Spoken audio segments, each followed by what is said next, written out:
Hi, welcome to magical health. मैं हूँ शिखा, एक पोस्ट ग्रेजुएट न्यूट्रिशनिस्ट और डाइटिशियन। आज मैं बात करने वाली हूँ कि आप अपने डाइजेशन को कैसे ठीक रख सकते हैं। उसमें आज मेनली बात करूँगी एसिडिटी और गैस प्रॉब्लम के लिए।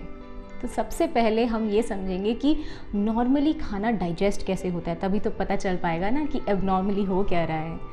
तो हम 3 स्टेजेस की बात करेंगे। पहला है नॉर्मल स्टेज, जहाँ पर आपको एसिडिटी ब्लोटिंग कुछ नहीं होता। तो उस केस में एक्चुअली हो क्या रहा है कि जो भी आप खाना खाते हैं वो आपके एक फूड पाइप से जाता है आपके स्टमक में। अब एक एसिड होता है जो रिलीज होता है उसको डाइजेस्ट करने के लिए, जिसे हम कहते हैं हाइड्रोक्लोरिक एसिड। ये एसिड इतना स्ट्रॉन्ग होता है कि आप कोई भी डिफ़िकल्ट डाइजेस्टेबल खाना खाइए, जैसे कि राजमा, छोले, चने या एग्स या चिकन, जो भी डिफ़िकल्ट डाइजेस्टेबल खाने होते हैं उसको वो बड़े ही आसानी से डाइजेस्ट कर पाता है। कि अगर आप उसमें एक पत्थर भी डालेंगे तो वो भी बड़ी आसानी से डिज़ोल्व हो जाएगा, वो इतना स्ट्रॉन्ग एसिड होता है। ये एसिड हमारी डाइजेशन के लिए बहुत बहुत ज़रूरी है। अब ऊपर एक वाल्व होता है जो आपके खाने को फूड पाइप में आने से रोकता है।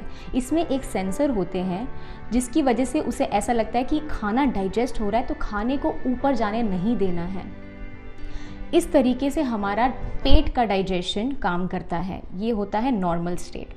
अब हम आते हैं सेकेंड फेज में, जहाँ पर आप बहुत सारी या तो एंटासिड खाने लग गए हैं, या तो आपको मोटापा होने लग गया है, या तो अगर आप सो नहीं रहे हैं टाइम से, लेट नाइट जग के टीवी देखते हैं, सुबह लेट उठते हैं, या स्मोकिंग करते हैं, या ड्रिंकिंग करते हैं, या अल्कोहल पीते हैं, या आप बहुत सारी टी कॉफ़ी लेते हैं।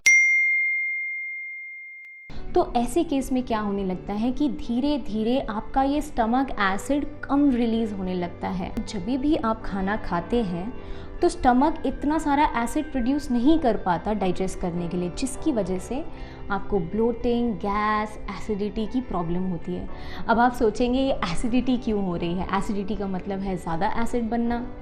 नहीं, एसिडिटी का मतलब ये है कि जो भी आपके वेल्व्स हैं ऊपर के, उसमें सेंसर्स जो हैं वो अब धीरे धीरे लूज़ होते जा रहे हैं। मतलब बेसिकली वो उसे टाइट नहीं रख पा रहे क्योंकि एसिड कम बन रहा है। उसे ये लगता है कि इतना इनफ एसिड नहीं है, तो वो खुला रह सकता है। जितना अच्छा एसिड रहेगा उतना ही अच्छा आपका डाइजेशन रहेगा। तो ये वाल्व लूज़ होने की वजह से ये जो भी आपका अनडाइजेस्टेबल फूड है, एसिड के साथ मिक्स होके वो ऊपर की तरफ आपके फूड पाइप में आने लगता है, जो आपके फूड पाइप को इरिटेट करता है। नॉर्मल स्टेट में आपकी जो पेट का जो पीएच होता है वो होता है एसिडिक लेवल पर 3, और जो सेकेंड स्टेज मैंने आपको बताया उसके अंदर आपका पीएच हो जाता है बिटवीन 3 to 5, मतलब वो अल्कलाइन होने लगा है, एसिड कम बन रहा है। इसकी वजह से आपको डाइजेशन की प्रॉब्लम आनी शुरू हो जाती है। इस सिचुएशन को बोलते हैं हाइपोक्लोरहाइड्रिया। आप इसके बारे में खुद जाके रिसर्च कर सकते हैं। इस स्टेट में आपको क्या करना चाहिए मैं आपको आगे बताऊंगी। अब इसका एक एडवांस स्टेज होने लगता है जिसे हम बोलते हैं एक्लोरहाइड्रिया। एक्लोरहाइड्रिया एक ऐसी स्टेट है जहाँ पर आपका स्टमक एसिड इस लेवल तक कम हो गया है कि अब उसमें इन्फेक्शन होने के चांसेस बढ़ जाते हैं। सबसे कॉमन है एच पाइलोराई इन्फेक्शन। ये एच पाइलोराई इन्फेक्शन इतना ज़्यादा डेंजरस हो सकता है कि आपकी स्टमक की जो प्रोटेक्टिव लाइन होती है, जिसे हम म्यूकोसा लेयर कहते हैं, वो उसको डैमेज करने लगता है। जब ये लाइनिंग डैमेज होने लगती है तो आप कोई भी ऐसा खाना खाएंगे जो स्पाइसी होगा, जिसमें थोड़ा सा भी खट्टापन होगा, जैसे कि लेमन है या एप्पल साइडर विनेगर है, ऐसी कोई चीज़ आप खाएंगे तो आपको पेट में जलन और दर्द होगा। क्यों? क्योंकि अब वो लाइनिंग मिट चुकी है और उसको स्टमक में डायरेक्ट वो हिट कर रहा है, जिसकी वजह से अब अल्सर होने के चांसेस बढ़ जाते हैं, गैस्ट्राइटिस होने के चांसेस बढ़ जाते हैं। ये बहुत ही डेंजरस सिचुएशन होती है जहाँ पर आपका खाना इस हद तक कम डाइजेस्ट होता है कि आपको विटामिन की डेफिशिएंसीज भी होने लगती है, स्पेशली आयरन B12। अब इन सिचुएशंस को टैकल कैसे किया जाए उसके बारे में मैं आपको बताती हूँ।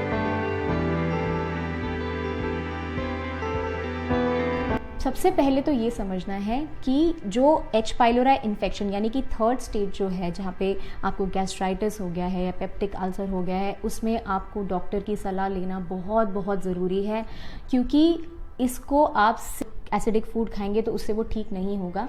पहले इन्फेक्शन को मारना है, पेप्टिक अल्सर ठीक करना है, धीरे धीरे करके आप अपने लाइफस्टाइल में चेंजेस लाएंगे।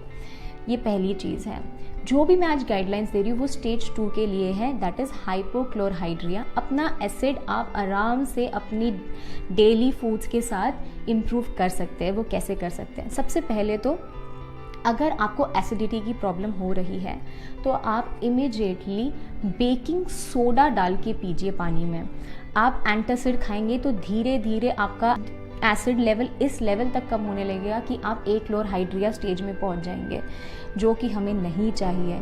तो आपको क्या करना है, आप बेकिंग सोडा 1 to 2 टीस्पून पानी में डाल के आप पी लीजिए, आपको इंस्टेंटली रिलीफ मिल जाएगा।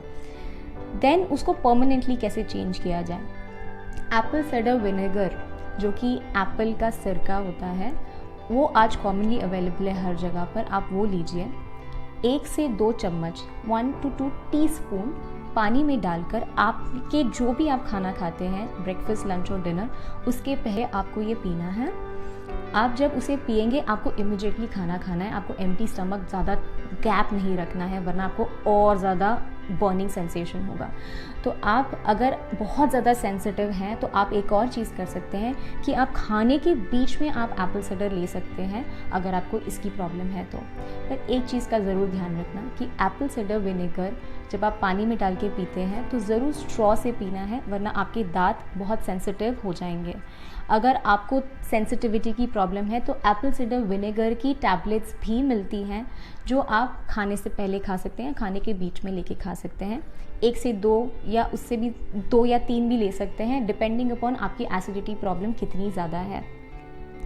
अब इसके साथ साथ आपको और भी गाइडलाइंस फॉलो करना बहुत ज़रूरी है। वो ये है कि आपको बिल्कुल भी रिफाइंड फूड्स नहीं खाने, जैसे कि मैदा है या रिफाइंड ऑयल है, बहुत ज़्यादा शुगर है या बहुत ज़्यादा पैकेट फूड्स है, बिस्किट्स है, सॉसेस है, ये जितनी भी बाहर की प्रोसेस फूड्स हैं उसे आपको कम्प्लीटली बंद करना होगा अगर आपको परमानेंट चेंज देखना है तो। आपको अपना स्लीपिंग पैटर्न बहुत बहुत इम्प्रूव करना होगा। आपको टाइम से सोना है, टाइम से उठना है। अगर आप बहुत लेट नाइट जगेंगे तो आपको ये प्रॉब्लम 100% होगा। मैंने ऐसे बहुत सारे पेशेंट्स देखे हैं, स्पेशली जो एविएशन में काम करते हैं, एयर हॉस्टेसेस होते हैं, एयर पर्सन्स होते हैं, ये सारे लोगों को ये सब दिक्कतें बहुत जल्दी आ जाती हैं, क्योंकि वो नाइट शिफ्ट में काम करते हैं, या कॉल सेंटर वालों को ये प्रॉब्लम्स आ जाती हैं। तो स्लीपिंग पैटर्न इसमें बहुत बहुत इम्पॉर्टेंट रोल प्ले करता है। देन आप प्लीज़ स्मोकिंग करते हैं तो उसे क्विट करने की ट्राई करिए। अल्कोहल बिल्कुल नहीं लेना है आपको, और साथ ही कैफ़ीन आपको बहुत बहुत कम करना होगा अगर आपको एसिडिटी की प्रॉब्लम परमानेंटली रिजॉल्व करनी है तो। आप प्लीज़ हो सके तो हर्बल टी पीजिए। मैं ग्रीन टी भी इतना सजेस्ट नहीं कर रही हूँ, हर्बल टी जैसे कि स्पेशली सौंफ बहुत ही ठंडा करता है पेट को, तो अगर आप सौंफ की चाय बना के पीते हैं तो आपके लिए बहुत अच्छा होगा। तो सौंफ है, अजवाइन है, उसमें सिनेमन आप डाल सकते हैं, दालचीनी डाल सकते हैं, उसको बॉईल करिए और उसको छान के आप पी सकते हैं। That is a very good replacement for you. हो सके तो आप प्लीज़ गेहूँ और दूध से बनी चीज़ें अवॉइड करने की ट्राई करिए। मुझे पता है ये आपकी डेली लाइफस्टाइल की रूटीन होती है, पर हो सके तो उसे एटलीस्ट जस्ट 15 से 20 दिन आप उसे अवॉइड करने की ट्राई करिए। ट्रस्ट मी, आपको बहुत बहुत अच्छा लगेगा। आपकी ब्लोटिंग, इंडाइजेशन प्रॉब्लम बहुत इमिडिएटली आपको रिलीफ देंगी। साथ ही एक डाइजेस्टिव एंजाइम एक सप्लीमेंट आता है, वो सप्लीमेंट अगर आप खाने के बाद लेते हैं तो आपके जितने भी इम्पॉर्टेंट एंजाइम्स होते हैं खाने को डाइजेस्ट करने के लिए, वो उसके थ्रू आपको मिल जाता है। So that is a very very good supplement for the people जिनको भी ये प्रॉब्लम है। तो आज के लिए मैं वीडियो में बस इतना ही रखती हूँ। अगले वीडियो में मैं आपको ज़रूर बताऊँगी कि आप अपने स्टमक एसिड के लेवल को किस तरीके से चेक कर सकते हैं एक घर में सिंपल टेस्ट के ज़रिए। अगर आपको ये सारे अपडेट्स चाहिए तो आपको पहले सब्सक्राइब दबाना पड़ेगा, उसके बाजू में एक बेल आइकन है वो भी दबाइए, ताकि आपको मेरे सारे डेली अपडेट्स मिलते रहें। और अगर आपको ये वीडियो पसंद आए तो प्लीज़ एक लाइक ज़रूर दबाएं। Thank you so much, bye.